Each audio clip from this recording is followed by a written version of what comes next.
Gracias por acompañarnos una vez más en Caleidoscopio, un programa sobre temas que ocupan y preocupan a los mexicanos, un espacio que recoge el pulso de la sociedad a través de encuestas de Gabinete de Comunicación Estratégica. La violencia es un fenómeno que azota a la sociedad mexicana. Va de la calle hasta la casa, pasa por escuelas y centros de trabajo. Puede ser verbal, psicológica o física. Por desgracia, es un problema que afecta principalmente a las mujeres. La gente sabe lo que pasa.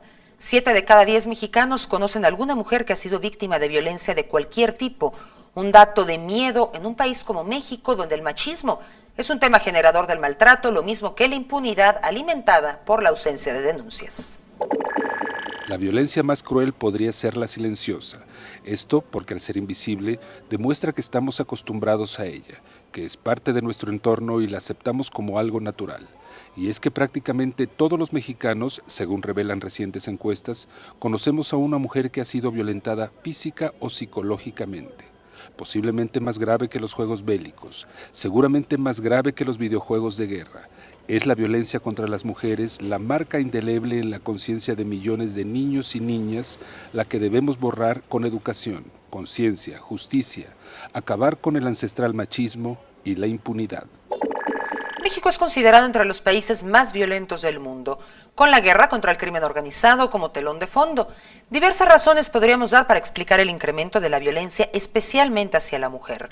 Hablar, por ejemplo, de su mayor participación en el campo laboral, en la política, en las mismas bandas criminales, pero sin lugar a dudas es un problema social que preocupa al grueso de la población, en la que aún perdura el machismo y, por si fuera poco, hay quienes piensan que hay casos en que se justifica el maltrato a las mujeres. Para ilustrarnos cómo se ve este tema desde el lado de la sociedad, está aquí Adrián Villegas, de Gabinete de Comunicación Estratégica. ¿Se ha preguntado usted qué tanta violencia existe en México contra las mujeres? ¿Alguna vez ha escuchado a alguien afirmar que es válido pegarle a una mujer? ¿Alguna vez ha conocido a alguien que le pega a las mujeres? Si eso le ha pasado a usted, lo felicito porque usted es una persona que no cierra los ojos ante un grave problema social. Si no lo ha hecho, lo invito a que escuche los siguientes datos y reflexione. Gabinete de Comunicación Estratégica nos dimos a la tarea de realizar una encuesta telefónica nacional sobre este tema y los principales resultados indican que 7 de cada 10 mexicanos conocen a alguna mujer que ha sido víctima de violencia de cualquier tipo y más de 4/5 partes señalan al hombre como culpable de las agresiones contra las mujeres. Hay quienes piensan que hay casos en que se justifica el maltrato y dicen que es justificable cuando la mujer es infiel, porque es violenta, porque no quiere tener relaciones sexuales, porque no se puede hablar con ella, porque es irresponsable en los quehaceres del hogar, entre otras causas. ¿Quién es el principal agresor de las mujeres? 62.6% dijo que lo son los hombres en general y luego el esposo en particular con un 21.4%. Y sobre la responsabilidad del fenómeno, más de un cuarto de la población respondió directo, son los hombres, aunque un 13% achaca el fenómeno a la educación y a la cultura, mientras que otros dicen que son las propias mujeres las responsables. 43.1% de los 800 entrevistados telefónicamente colocó a México entre los 5 países más violentos de América Latina y 50% de las mujeres entrevistadas también ubica a México entre los 5 más violentos de toda América Latina. Datos interesantes y preocupantes, ¿verdad? Más información sobre este tema en www.gabinete.mx. Dicen los expertos que la violencia en tierras mexicanas es cultural, pues es común observarla como algo natural en calles, hogares, escuelas y medios de comunicación, y sus repercusiones son atroces en las mujeres que las padecen. Para ayudarnos a entender este fenómeno preocupante y triste de la sociedad mexicana, invitamos a nuestro especialista, quien platicó con mi compañero Gerardo Magallón. Gracias por acompañarnos. Hoy nos acompaña Guadalupe Julián Chávez. Ella es licenciada en psicología y es una mujer muy valiente. Ha transcurrido su carrera profesional en todas las instancias de gobierno donde se atiende la violencia contra la mujer. Muchas gracias por su compañía. Gracias a ustedes por la invitación. Ayúdeme a entender, 7 de cada 10 mexicanos conocemos a una mujer que ha sido violentada. ¿En dónde estamos situados como sociedad? Yo creo que en este país todavía falta mucho para poder identificar que la violencia contra las mujeres es una responsabilidad social. Durante mucho tiempo hemos enfocado el problema de la violencia a factores individuales. a hombres que están enfermos o que están locos, ¿no? Como si fueran algunos cuantos, y a mujeres que son codependientes, que tienen baja autoestima, y pareciera que como es un problema entre ellos dos, ellos tendrían que resolverlo. Y no, el problema de la violencia contra las mujeres es un problema estructural. Es decir, en todos los espacios sociales se permite, se valida e incluso se fomenta la violencia contra las mujeres. Pero 7 de cada 10 mexicanos que conocemos a una mujer que ha sido violentada, a mí también me habla, corríjame por favor, que ya existe un nivel de violencia invisible, que está ahí, que es natural, que la vivimos todos los días y está bien que así sea. A eso me refiero con que es estructural, forma parte de la estructura de nuestra sociedad, de tal suerte que yo lo veo como natural. Vayámonos tan solo al hostigamiento sexual en la calle. No hay una mujer que salga a la calle que no reciba un comentario acerca de su aspecto físico.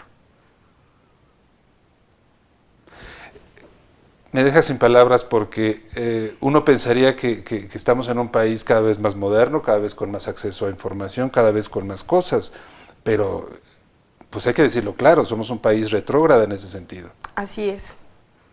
Hay una gran dificultad para asumir y aceptar que las mujeres son sujetos, son personas con derechos, y que incluso para decirme que me veo bien o que soy guapa, alguien tendría que preguntarme primero si me puede decir algo sobre mi persona.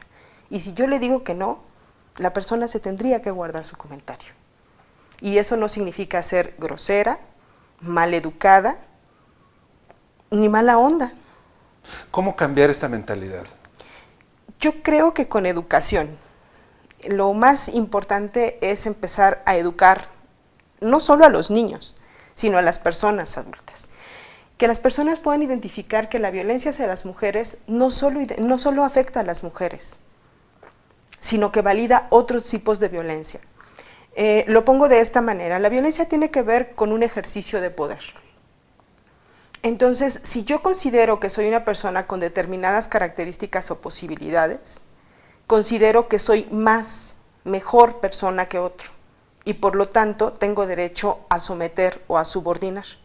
En nuestra cultura se ha dado privilegios a los hombres sobre las mujeres, pero esos privilegios no solamente hacen que los hombres maltraten a las mujeres, sino que a su vez maltraten a otros hombres, y que las mujeres entre sí mismas puedan competir. Como es una situación de desigualdad social, en donde las características que me hacen mejor que otra persona no las determino yo, sino la cultura. En la medida en que empecemos a mirar que esas características lo único que hacen es distanciar cada vez más a las personas, vamos a lograr terminar con la discriminación. No solo con la discriminación hacia las mujeres, sino con la discriminación hacia otros grupos que se vulneran justo por eso, porque no cubren como con ese prototipo de ser humano ideal, fuerte, blanco, alto, rico. ¿Es igual de responsable el hombre con educación, el hombre que vive en una ciudad que vulnera a una mujer, al hombre de campo, al hombre sin educación que maltrata a una mujer? ¿Es igual la responsabilidad? Sí, porque finalmente es una posibilidad. Hay algo que se conoce como libre albedrío, ¿no? Yo decido qué hacer. Pero además hay muchas comunidades indígenas en donde los hombres pueden colaborar y relacionarse con sus mujeres de una manera incluso diferente a las que tienen los hombres doctorados, ¿no? Es decir, no podríamos decir que una persona que tiene educación contra alguien que no la tiene, no necesariamente va a ser menos violento, ¿no? Y lo otro es, a veces es más fácil moldear a personas, incluso mujeres que no tienen recursos, que han tenido que luchar siempre, que a mujeres que tienen un estatus. Por eso vuelvo a la cuestión del poder y de la imagen. A veces es más sencillo que una mujer que todo el tiempo ha carecido de cosas a nivel económico y de recursos, cuando conoce, pueda salir de una situación de violencia que una mujer que mantiene determinado nivel socioeconómico. Les cuesta más trabajo, porque tienen que cuidar una imagen frente a ese grupo para pertenecer. Y tendría que ver con eso. Yo pertenezco solo si tengo estas características. ¿Cuál debería ser el actor, el sujeto de cambio?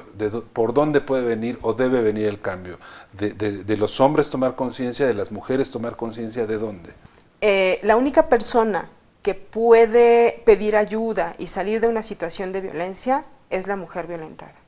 En mi experiencia profesional, yo le puedo poner una sanción a un hombre para que vaya a terapia porque considero que está teniendo un acto de violencia contra la mujer, contra su compañera o contra sus hijos. Pero si él no está consciente del daño que genera en la pareja, en el hijo y en él mismo la violencia, no funciona el tratamiento. Qué complicado. Sí, tema, muy complicado. Un tema muy complejo. Nada fácil de tratar en un programa tan breve. Sí, muchas gracias por habernos acompañado. Gracias a ustedes. A usted muchas gracias por estar con nosotros. Lo invito a la reflexión sobre este tema tan delicado. Continuamos en Caleidoscopio. Nadie puede ni debe de acostumbrarse a la violencia. Por eso cada día son más los programas contra la prevención, así como las personas que en lo individual reclaman que autoridades y sociedad pongan freno a las agresiones, al maltrato físico o psicológico, lo que parece que no va a suceder en tanto que los agresores, en la mayoría de los casos hombres, que maltratan por igual a mujeres y niños, sigan gozando de impunidad generada por la no denuncia y el machismo muy mexicano. Soy Kimberly Armengol y los espero en otro Caleidoscopio.